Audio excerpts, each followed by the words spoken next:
Passei mal de madrugada, fui pro hospital. E é disso que vamos falar nesse vídeo completo. A ideia aqui é discutir, tá certo? Essa ida do Felipe Franco ao hospital, falando aqui de forma descomplicada, de forma simples, tentando trazer conteúdo para agregar na tua vida. Lembrando que a ideia aqui não é falar de pessoas, mas falar de ideias. E eu sempre gosto de pegar essas figuras da mídia para trazer algumas informações para você, porque muitas das informações você acaba pegando de forma descabida, de forma aleatória, e isso pode te atrapalhar. Então vamos discutir aqui algumas coisas relativas a esporte e saúde, relativos a sistema imunológico, relativo a restrição calórica, relativos à saúde, dentre outros temas, tá bom? Lembra também de deixar seu like e se inscrever no canal para não perder nenhuma novidade. E vamos lá, vamos aqui reagir ao vídeo, tá bom? Reclamar em preparação, vocês sabem disso. Bem, o Felipe Franco estava em preparação, né? Ele vem aqui de uma série de preparações. Inclusive, o Felipe Franco é um atleta profissional da categoria Men's Physique, para quem não conhece, que é uma categoria, né, dentro do fisiculturismo, mas não é aquele fisiculturismo mais pesado, aquele fisiculturismo que as pessoas usam bermuda, mas que tem sim uma necessidade de grande volume muscular, não tanto quanto a galera mais pesada, mas em relação à população geral, bastante volume muscular. E sim necessita de uma grande quantidade de quê? De definição muscular. Então são pessoas que vão ter o quê? Muito músculo e pouca gordura. E isso daí já é uma coisa que não é naturalmente fácil de conseguir, né? E muitas vezes vai ser necessário estratégias extremas. Então ele já vem em um processo de preparação, para quem não sabe, para processo de preparação é onde o atleta vai chegar no seu máximo de condicionamento, então no seu físico ideal, onde ele ganhou massa muscular e acabou ganhando um pouquinho de gordura e água, e no processo de preparação ele perde essa gordura e tira aquela água ali, muitas vezes tendo que fazer desidratações mais intensas, onde ele vai levar o seu físico muitas vezes ao extremo. O que você já deve imaginar que não é algo saudável, né? E não é algo que você consegue fazer de forma indeterminada para sempre, toda a vida, né? Então, ele já veio de uma preparação, que era uma situação, né, extrema, e ele está agora em outra, tá certo? O que acaba sendo algo complexo do ponto de vista de saúde, né? Quando o atleta começa a emendar muitas competições, tá bom? Muitas vezes eles fazem isso porque o atleta profissional ele quer se classificar para o Mister Olímpia, né, que é a competição mais importante do fisiculturismo, tá certo?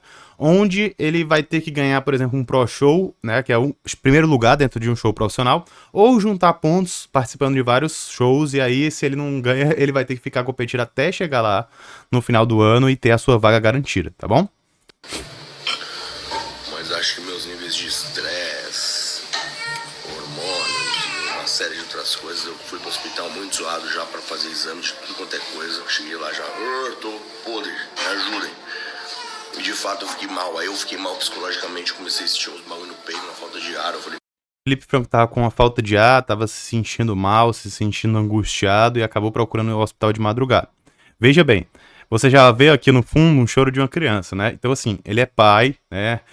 Ele acabou de ser pai, então ser pai não é uma tarefa difícil, ser mãe é mais difícil ainda, mas ser pai também é, quando o pai é presente, logicamente. Então ele tá, além de atleta, tá passando pelo processo de ser pai, o que com certeza tá gerando grandes desafios para ele, né? Então é um estresse a mais, é um desconforto a mais, né? Lógico que vai trazer seus benefícios, mas nada é de graça, né? Então assim, você vai cuidar do seu filho, você vai se esforçar, e vai ser desgastante, né? Mas é claro que vai ter o benefício ali, né? De ver o moleque crescer, muitas outras coisas envolvidas. Da mesma forma no esporte, você vai pagar um preço, muitas vezes alto, mas para ter ali o seu reconhecimento, para ter ali o seu valor, porque também é algo que vale a pena para você, então é algo que às vezes é muito pessoal, né? Então, o risco-benefício é muito pessoal, muitas vezes. Então, para ele pode ser que compense, para outra pessoa talvez não. A pessoa olha e diz, isso é loucura, né?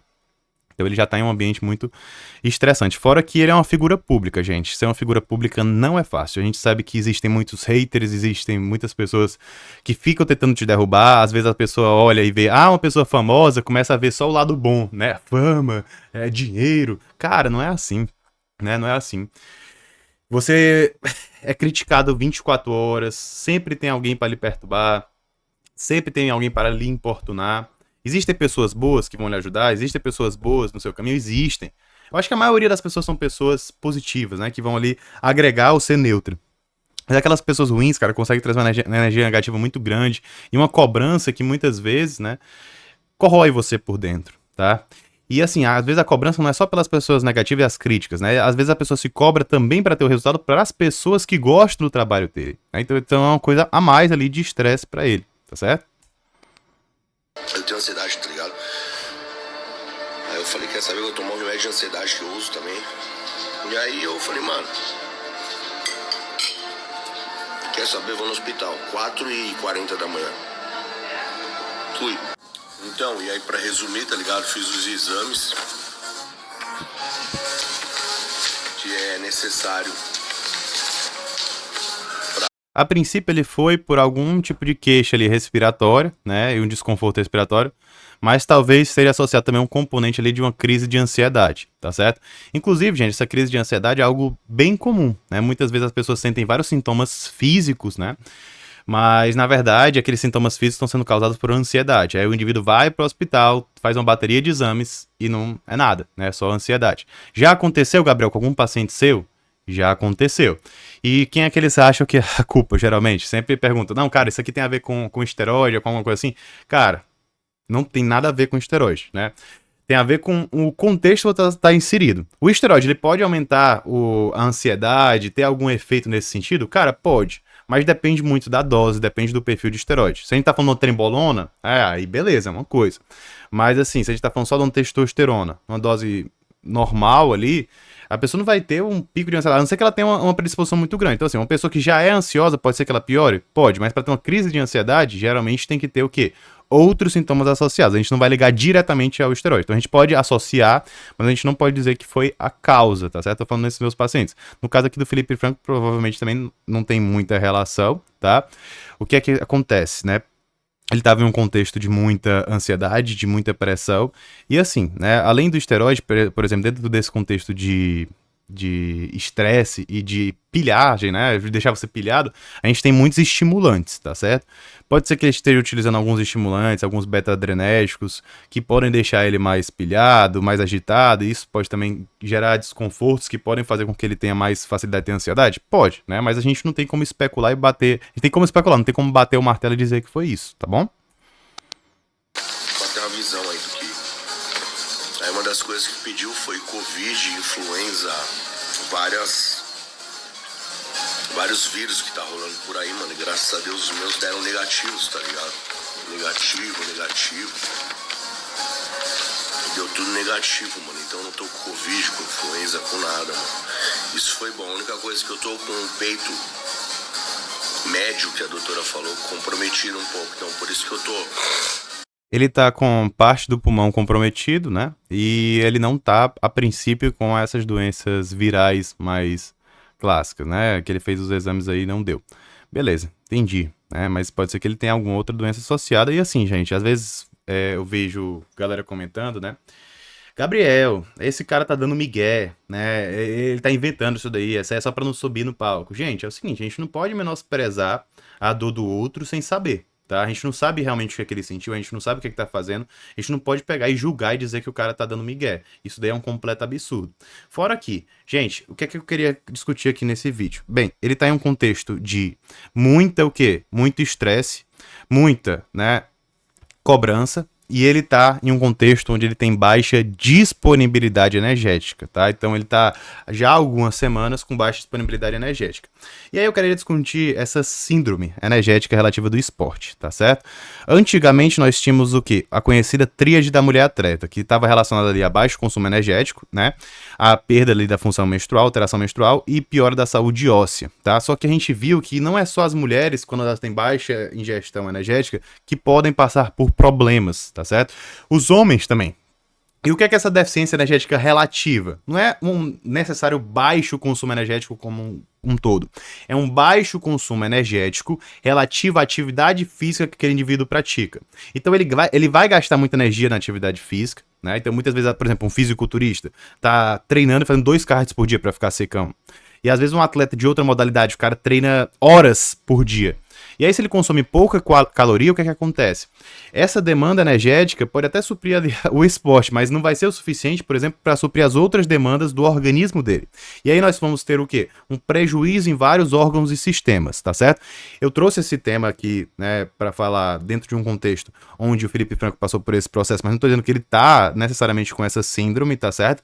Mas eu quis trazer o gancho para dizer que, cara, se você entra em um contexto onde está se sobrecarregando demais com exercício e começa a se alimentar muito pouco, você pode ter prejuízo.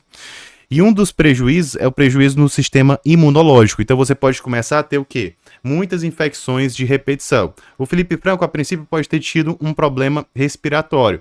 Isso daí pode ter a ver com essa deficiência energética? Pode ter a ver. Quando a gente está falando de imunidade, o que é que a gente tem? O que é que tem bem documentado?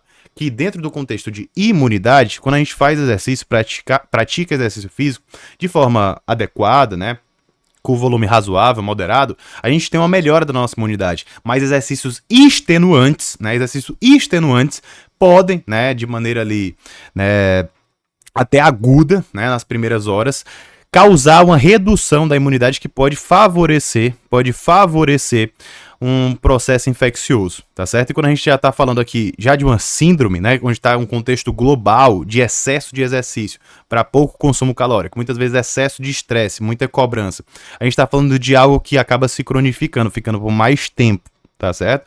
Onde a gente tem prejuízo, não só imunológico, na mulher, no caso, função menstrual, saúde óssea, tem prejuízos endócrinos, então pessoas, atletas naturais que não usam hormônios, por exemplo, podem ter hipogonadismo, deficiência de testosterona. Deficiência de testosterona, Gabriel, pode ter. Inclusive, eu tenho vários vídeos no canal aqui sobre deficiência de testosterona. E uma das causas, cara, é justamente você tá se exercitando demais com o quê? Com pouca disponibilidade energética. Atletas naturais de fisiculturismo eventualmente vão acabar tendo hipogonadismo por conta disso, que acaba se resolvendo quando o indivíduo começa a treinar menos, às vezes descansar mais e comer melhor. Prejuízos metabólicos, então ele vai ter dificuldade de perder gordura, dificuldade de metabolizar a glicose, prejuízos, crescimento e desenvolvimento hematológico, psicológico, gente, é um outro prejuízo, cardiovascular, gastrointestinal, então a gente tem uma piora geral da saúde, então a gente tem que ter muito cuidado em relação a isso, né?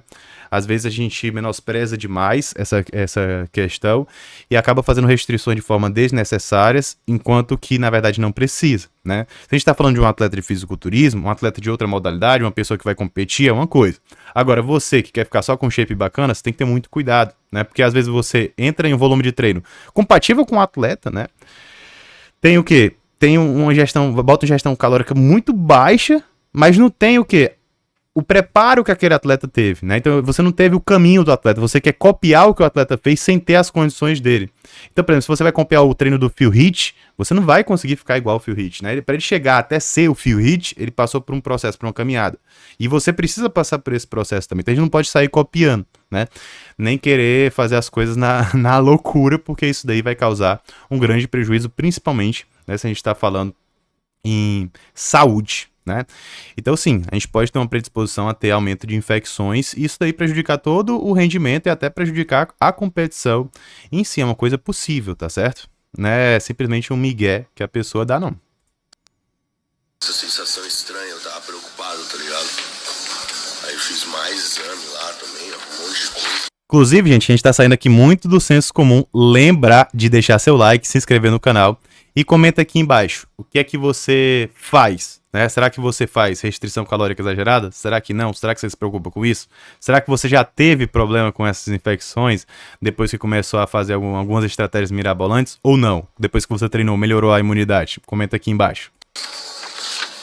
Mas resumindo tudo, eu tô tipo nos níveis de cortisol, estresse alto pra caralho, dietas cerrada ali, né? Dieta restrita, imunidade baixa.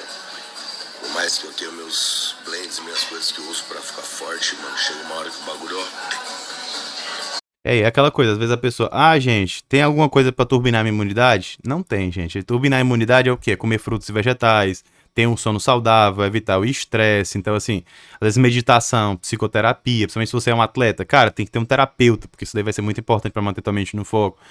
Você pode tomar algumas suplementações para auxiliar, né? Pode, mas não vai ser nada que vai blindar. Por mais que você tenha algo ali que possa reduzir a chance de você ter um problema, alguns antioxidantes, por exemplo, né? Às vezes até vitamina C, dependendo do caso, do estresse que o atleta tá passando, você não vai poder ser blindado, porque eventualmente algum problema pode acontecer, tá? Gaveta, mano, e foi aí, saí de madrugada pro hospital, já zoado, surtado. E aí me resultou em antibiótico, tá ligado? Vou tomar 1, 2, 3, 4 antibióticos. Só um adendo aqui, gente. Eu dei uma pausa e dei uma olhada qual era a prescrição. Gente, não são 4 antibióticos, senão seria... Eu fiquei assim, cara, quando ele falou 4 antibióticos, cara, que isso? Loucura. Mas não, cara, não era 4 antibióticos. É um antibiótico, no caso, acho que a azitromicina, mais 3 outros medicamentos, né? Um corticoide, um anti-inflamatório e algum outro medicamento que agora não tô me recordando. Acredito que seja algum outro sintomático. Mas de antibiótico foi só um, tá certo? Não seria meio que... Mas enfim, né? Ele não é um especialista na área, enfim, ele tá só falando o número de medicamentos, tá certo? Pra melhorar e voltar no pneumologista lá, no bagulho do pulmão, né? Porque é ali que tá fudido aqui, ó. E aí, gente, eu queria trazer outra reflexão aqui, porque quando a gente tá falando de um cara grandão, um cara que compete, geralmente a gente associa, né, as coisas ao esteroide. Será que o esteroide que causou, né? E isso daí é uma coisa que a gente tem que ter noção que o esteroide pode causar muitos agravos de saúde, pode causar muitos problemas? Pode. Mas por mais que a pessoa use esteroide, ela ainda é um ser humano, ela ainda é uma pessoa e ela pode ter outros problemas que não tem nada a ver com o esteroide. Então a gente não pode querer atribuir tudo o que acontece com uma pessoa ao esteroide. Às vezes aquela galera do bomba tô fora, o cara atropelado, vai dizer que a culpa é do esteroide. Não tem nada a ver. Então assim, o que aconteceu aqui? Provavelmente ele teve um problema por causa do quê? Da restrição calórica, do excesso de estresse, do excesso de treinamento. Então, isso daí influenciou a imunidade dele, ele teve algum tipo de infecção respiratória, ainda está sendo investigado e, né, está sendo tratado. O importante é isso, ele é um atleta que é querido por muitas pessoas, a gente quer, né, que ele tenha bom desenvolvimento, a gente quer que ele cresça, a gente quer que todos os atletas brasileiros cresçam e representem nosso país. A gente não vai ser um hater que vai ficar desmerecendo o outro por conta que fez tal coisa ou ficar dizendo que tá dando migué. Isso não é fundamento, isso não tem fundamento, gente. Isso não é uma coisa que tem sentido, tá bom? Preciso pontuar isso daqui. Lembrando que se você é um profissional da saúde, quer saber tudo sobre esteroide anabolizante, tem o meu curso Guia do Anabolismo Consciente, vou deixar o link na descrição. Vou pra cima do mesmo jeito, manter a dieta, vou treinar, vou tentar.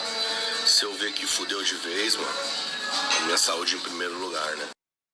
E aí você vê que o que ele falou aqui, que ele vai continuar, né? Ele vai continuar, isso é uma coisa que é um mindset do atleta, né? Porque se fosse uma pessoa convencional, né? Às vezes o indivíduo tem um problema no dedinho, no dedo midinho e para de treinar por 6 meses. O atleta, gente, é outro nível, né? Ele mesmo doente, às vezes vai treinar. Claro que ele precisa colocar a saúde, às vezes, né? Em segundo plano para fazer isso, mas assim, ele diz que tem a saúde dele como uma das prioridades, né? Logicamente que se ele fosse colocar como prioridade máxima, ele não iria estar fazendo o que faz, mas ele tem que ter alguma prioridade, porque existem atletas que passam do limite, né? E colocam a saúde em milésimo lugar, e aí não dá em nada, né? Porque se ele morre, se ele tem algum problema, aí ele não vai competir, não vai ganhar nunca, né? A gente tem que ter também esse discernimento. Então, o atleta é muitas vezes pisar em ovos e ver o custo-benefício de cada estratégia adotada. Inclusive, gente, quando a pessoa fala de usar esteroide, né, e quantidade que se usa, quem usa, né, quem tá usando, principalmente no mercado paralelo, que é um medicamento totalmente de qualidade ruim, subdosado, a pessoa diz que tá usando, a pessoa diz, não, tá mentindo, tá muito pouco, né? E quem não usa, acha que qualquer coisa já dá um grande resultado. Quem não usa tem uma grande expectativa que vai mudar da água pro vinho, que é qualquer coisa ali. E aí, às vezes, fica nesse embate, né? Quem não usa tem uma visão totalmente diferente. E quem usa sempre acha que o cara tá usando mais. Por quê? Porque atribui o resultado ao esteroide. Isso aconteceu, por exemplo, com o Renato Cariani. E eu vou deixar aqui nesse vídeo completo o que o Renato Cariani tá usando para manter esse shape, tá bom? Um grande abraço e até a próxima.